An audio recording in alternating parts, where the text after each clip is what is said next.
সুপ্রিয় শিক্ষার্থীগণ, তোমাদের পরিবেশ রসায়নের আলোচনা চলতেছে। এই অধ্যায়ে এটা হলো তোমাদের রসায়নের দ্বিতীয় পত্রের পরিবেশ রসায়ন, এবং এটা প্রথম অধ্যায়। যারা তোমরা আমাদের বাংলাদেশে ইন্টারমিডিয়েটে পড়তেছ তাদের সিলেবাস সেই দ্বিতীয় পত্রের সিলেবাসের প্রথম অধ্যায় আছে। তাছাড়াও অন্যান্য দেশে যারা বসবাস করতেছ তাদেরও পরিবেশ রসায়ন সম্পর্কে অবশ্যই তাদের সিলেবাসে অন্তর্ভুক্ত। যাই হোক, বিভিন্ন দেশের সিলেবাসগুলো বিভিন্ন রকমের। তো তোমরা বিশ্বের যে প্রান্তে যারাই থাকো না কেন, যেভাবে অবস্থান করো, তোমাদের সকলের প্রতি আমার দোয়া আশীর্বাদ থাকলো। এবং আজকে যে গ্রামের ব্যাপন সূত্র আমি কিছুক্ষণ আগে বেশ কয়েকটা আলোচনা আমি করেছি। গ্যাসের সূত্র আলোচনা করতে গিয়ে আমি বলেছি গ্যাসের সূত্র কি, গ্যাসের চাপ, বয়স এবং চার্লসের সূত্র, তাদের সমন্বয় সূত্র অর্থাৎ combined law of gases substance and ideal gas সমীকরণ, ইকুয়েশন, অ্যাভোগাড্রো ল ইত্যাদি সম্পর্কে আলোচনা করা হয়েছে। সেখানে আর এর বিভিন্ন এককে আর এর মান নির্ণয় করতে গিয়ে কয়েকটা শুধু বাহির করেছি। তারপরে আলোচনা করেছি ডাল্টনস পার্সিয়াল ল অফ প্রেসার এবং গ্রামস ল অফ ডিফিউশন। আজকে কতগুলো বাস্তব উদাহরণ দিয়ে এই আলোচনাগুলোকে সমৃদ্ধ করার চেষ্টা আমি করব। তোমরা যে যেখানে আছো না কেন, তোমরা একটু মনোযোগ সহকারে যদি এই পাঠগুলো যদি দেখো, তা আমার মনে হয় তোমাদের উপকার ছাড়া কোনো ক্ষতি হবে না। আশা করি তোমরা ধৈর্য সহকারে দেখবে। এখানে আমি এই ব্ল্যাকবোর্ডে লিখে রাখছি একটা পাত্র। এই পাত্রটাতে দুটি গ্যাস আছে, একটা এ গ্যাস এবং একটা বি গ্যাস। দুটি গ্যাস আছে। এই গ্যাস দুটো একটা সূক্ষ্ম একটা খুব সরু ছিদ্রপথ দিয়ে বের হয়ে আসতেছে। তো এই ছিদ্রপথ দিয়ে এই গ্যাসটা 432 মিলিলিটার গ্যাস বের হতে সময় লাগতেছে 36 মিনিট, এবং বি গ্যাসটা বের হইতে 288 মিলিলিটার বের হতে লাগছে 48 মিনিট, এবং বি গ্যাসটার আণবিক ভর দেওয়া আছে 64। এ গ্যাসটার আণবিক ভর কত? আমাদের গ্রাহামের ব্যাপন সূত্র থেকে আমরা জানি, সেটা হলো যে যদি এ গ্যাসটার যদি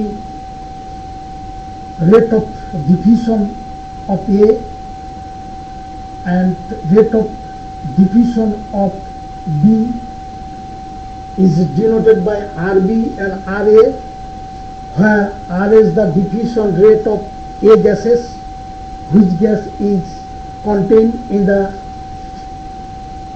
A container, and it is equal to root over of MB is divided by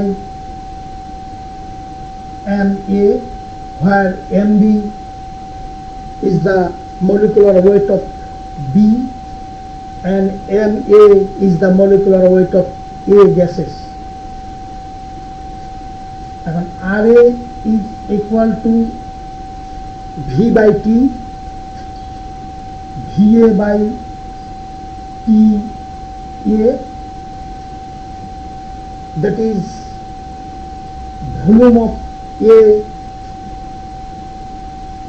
secreting time TA, that is 432 is divided by 36, that is equal to 12 milliliter per minute, and RB is equal to VB is divided by TB, that is TB is the rate of diffusion of B gas and VB is the amount of gas,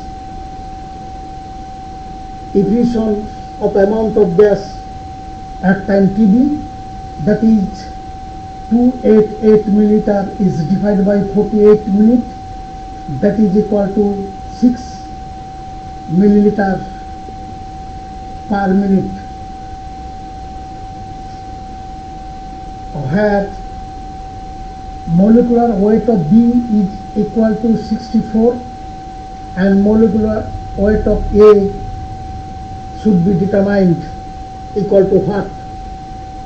That is equal to RA 12 is divided by 6, that is equal to root over 64 is divided by MA. এখন এটাকে উভয় দিকে যদি বর্গ করে নিই, then 12 into 12, 6 into 6 is divided by 64 by MA, that is MA is equal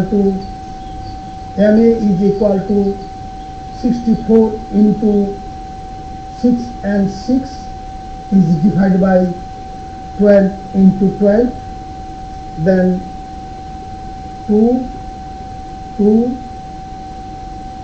32 and 16, that is molecular weight of A is 16.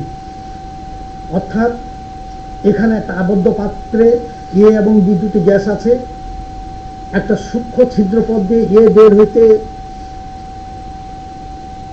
332 millilitre এই গ্যাসটা বের হতে সময় লাগে 36 মিনিট, এবং ওই নল দিয়ে বি গ্যাসটি বের হইতে কাউন্ট করা হইল, বের হইতে লাগে 288 মিলিলিটার বের হইতে লাগে 48 মিনিট, এবং বি গ্যাসটার আণবিক ভর দেওয়া আছে, তাহলে এই গ্যাসটার আণবিক ভর নির্ণয় করতে হবে। এই অঙ্কটা দেখা যাচ্ছে আমরা জানি গ্রাহামের ব্যাপন সূত্র থেকে, RA divided by RB is equal to root over of MB is divided by MA. RA is divided by volume of A and TA, time of the gas A is divided by 32 divided by 36 is equal to 12 millimeter per second, অর্থাৎ প্রতি মিনিটে 12 millilitre gas বের হচ্ছে, আর এটাও তাই প্রতি মিনিটে 6 millilitre gas ওই সূক্ষ্ম নল দিয়ে বের হচ্ছে। তাহলে RA এবং RBতে মানগুলো বসাইলে আমরা পাচ্ছি molecular weight of A is 16, that is answer. এইভাবে আমরা গ্রাহামের ব্যাপন সূত্র থেকে একটি অজানা গ্যাসের আণবিক ভর বের করতে পারব, এবং এই জন্য বলা হচ্ছে গ্রাহামের ব্যাপন সূত্রটি কোনো অজানা গ্যাসের আণবিক ভর বের করার জন্য একটা সুইটেবল পদ্ধতি। তোমাদের সকলকে ধন্যবাদ।